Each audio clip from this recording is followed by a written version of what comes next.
Masih ingatkah kamu pembelajaran sebelumnya tentang Pancasila dalam tindakan? Lantas, apa yang akan Ananda pelajari hari ini?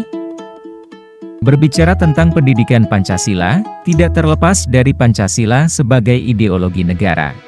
Maka dari itu, hari ini kita akan mempelajari tentang pengertian dan ciri ideologi. Pernahkah kamu mendengar istilah ideologi? Ideologi berasal dari dua kata bahasa Yunani, yaitu ideos, yang berarti ide, dan logos, yang berarti pengetahuan.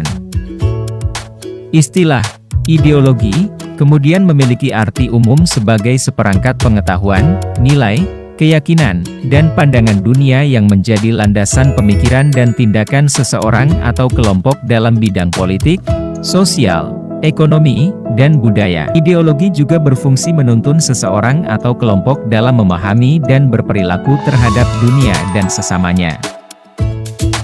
Kunto Wibisono menemukan ada 3 unsur esensial yang termuat di dalam ideologi, yaitu keyakinan, mitos, dan loyalitas.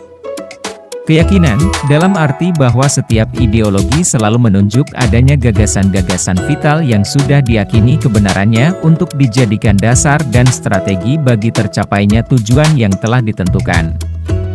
Mitos, dalam arti bahwa setiap konsep ideologi selalu memitoskan suatu ajaran yang secara optimistis pasti akan menjamin tercapainya tujuan melalui cara-cara yang juga telah ditentukan. Loyalitas, dalam arti bahwa setiap ideologi selalu menuntut keterlibatan optimal atas dasar loyalitas dari para subjek pendukungnya. Selain itu, sebagai landasan bagi pemikiran dan tindakan serta berfungsi menuntun dalam memahami dan berperilaku, ideologi memiliki ciri umum sebagai berikut.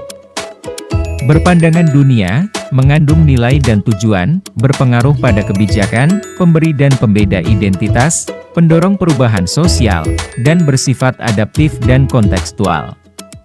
Dikatakan berpandangan dunia karena ideologi memberikan suatu cara pandang terhadap manusia, masyarakat, budaya, ekonomi, agama, dan kekuasaan secara konsisten, terpadu, dan menyeluruh.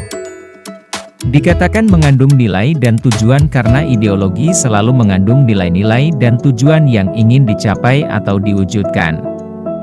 Biasanya nilai-nilai ini berkaitan dengan kebangsaan, kemanusiaan, keadilan, kebebasan, kesetaraan, dan keamanan. Dianggap mempengaruhi kebijakan karena ideologi mempengaruhi pembentukan dan pengambilan keputusan politik yang menyangkut orang banyak. Misalnya, mempengaruhi bagaimana bentuk dan peran pemerintahan, pembagian kekuasaan, distribusi kesejahteraan, pengelolaan lingkungan, dan pemanfaatan sumber daya alam.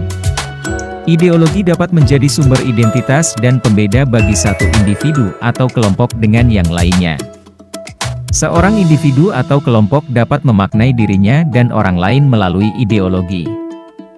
Ideologi seringkali menjadi pendorong perubahan tatanan sosial dan politik. Dalam hal ini, berkaitan dengan ciri mengandung nilai dan tujuan, ideologi dapat dijadikan landasan bagi gerakan sosial atau politik yang ingin mencapai atau mewujudkan perubahan dalam masyarakat. Bersifat adaptif dan kontekstual dikarenakan ideologi tidak kebal atas perubahan dan perkembangan yang terjadi.